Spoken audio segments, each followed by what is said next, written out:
Hey guys, here's a quick tutorial on how to patch fixtures in GrandMA3. For on-PC users, you want to go up and click this little cogwheel on the left side and click Patch. For those with either a console or command wing, you'll just click the menu button on the far right side and then click Patch.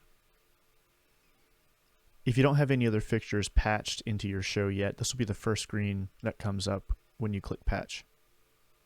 So I know I want to patch some Chauvet Rogue R2X washes. So in this little search bar, I'm going to type in Rogue R2X.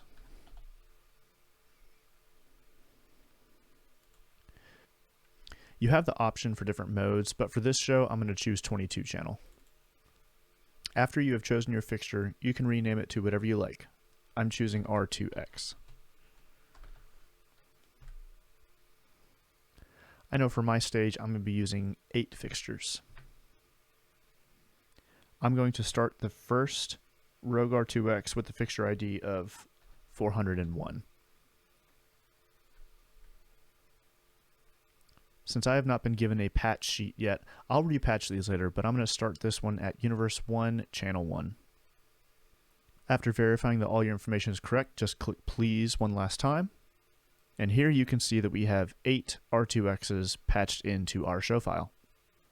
To save any changes in our patching, all you have to do is close out of it, click Save and Exit, and it is now saved into your show file. Let's say we want to add more fixtures. Let's go back into the patch window. From here, I'm just going to select New Fixture, Library, and this will take me back to the full library. I know I will also be using some clay packy Sharpies. So I'm going to search Sharpie and then go over and I'm going to choose the 16 channel mode. I'm going to rename it to Sharpie.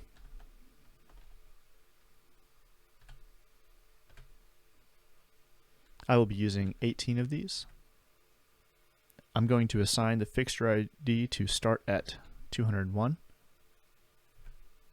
And again, because I haven't been given a patch sheet yet, I'm just going to patch the next free address. Once I'm done, I'll just click Please. Let's say I accidentally added 2 extra Sharpies to my patch. All I have to do is move over and select those 2 and hit Delete. Once again, all I have to do to save this patch is close out, save and exit, and your patch is now saved to your show file.